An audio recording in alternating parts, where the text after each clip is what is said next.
வணக்கம் மக்களே. மகளிருக்கு மாதம் 2000 ரூபாய், ஆண்களுக்கு கட்டணமில்லா பேருந்து, அதிமுக தேர்தல் வாக்குறுதிகளை பற்றி தான் இந்த வீடியோவில் நம்ம விரிவான ஒரு தொகுப்பாக பார்க்கலாம் வாங்க.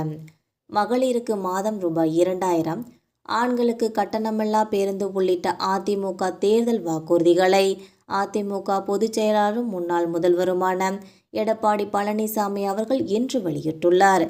முன்னாள் முதல்வர் நடிகர் எம்ஜிஆரின் பிறந்த நாளை முன்னிட்டு அதிமுக தலைமை அலுவலகத்தில் உள்ள எம்ஜிஆர் சிலைக்கு மாலை அணிவித்து எடப்பாடி பழனிசாமி அவர்கள் மரியாதையும் செலுத்தியுள்ளார்.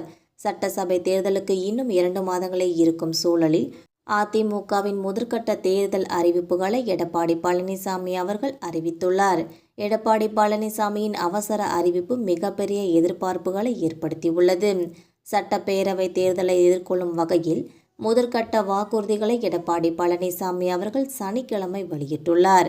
அதன்படி மகளிருக்கு மாதந்தோறும் 2000 ரூபாயும், ஆண்களுக்கு கட்டணமில்லா பேருந்து வசதியும், 125 நாள் வேலைவாய்ப்பு திட்டத்தை 150 நாளாக மாற்றவும் நடவடிக்கை எடுக்கப்படும் என்றும், அம்மா இருசக்கர வாகன திட்டத்தில் 5 லட்சம் மகளிருக்கு தலா ரூபாய் 25,000 வழங்கப்படும் என்றும், வீடு இல்லத்தோர்க்கும் இடம் வாங்கி கான்கிரீட் வீடு கட்டித்தரப்படும் என்றும் வாக்குறுதியில் தெரிவித்துள்ளார்.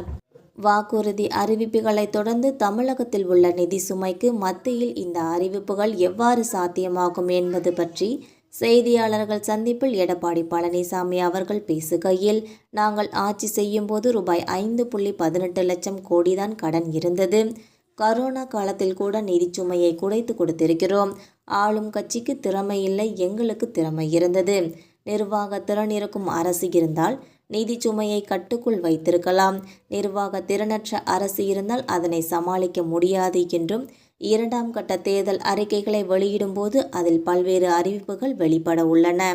சமூகத்தில் பொருளாதார சமநிலையை உருவாக்கிட குலவிளக்கு திட்டத்தின் மூலம் குடும்ப அட்டைதாரருக்கு மாதந்தோறும் 2000 ரூபாய் வழங்கப்படும் என்றும், இந்த தொகை குடும்ப தலைவியின் வங்கி கணக்கில் நேரடியாக வரவு வைக்கப்படும். அதேபோல ஆண்களுக்கும் நகர பேருந்துகளில் கட்டணமில்லா பேருந்து திட்டம் செயல்படுத்தப்படும்.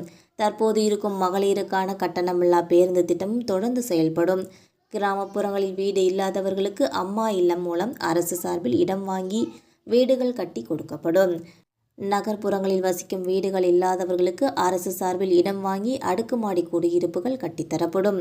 குலவிளக்கு திட்டத்தில் ரூபாய் 2000, ஆண்களுக்கான கட்டணமில்லா பேருந்து உள்ளிட்ட வாக்குறுதிகள் சாமானியர்கள் மத்தியில் பெரும் வரவேற்பை பெற்றுள்ள இந்த நிலையில் 2ஆம் கட்ட வாக்குறுதிகள் விரைவில் வெளியிடப்படும் என்று எடப்பாடி பழனிசாமி அவர்கள் தெரிவித்துள்ளார். இந்த வீடியோ உங்களுக்கு பிடிச்சிருந்தா மறக்காமல் சப்ஸ்கிரைப் பண்ணி பெல் ஐகானை கிளிக் பண்ணி வச்சுக்கோங்க. அப்போ தான் நம்ம போகிற இந்த மாதிரியான வீடியோக்கள் உங்களை உடனுக்குடன் நோட்டிஃபிகேஷனாக வந்து சேரும். தேங்க்யூ.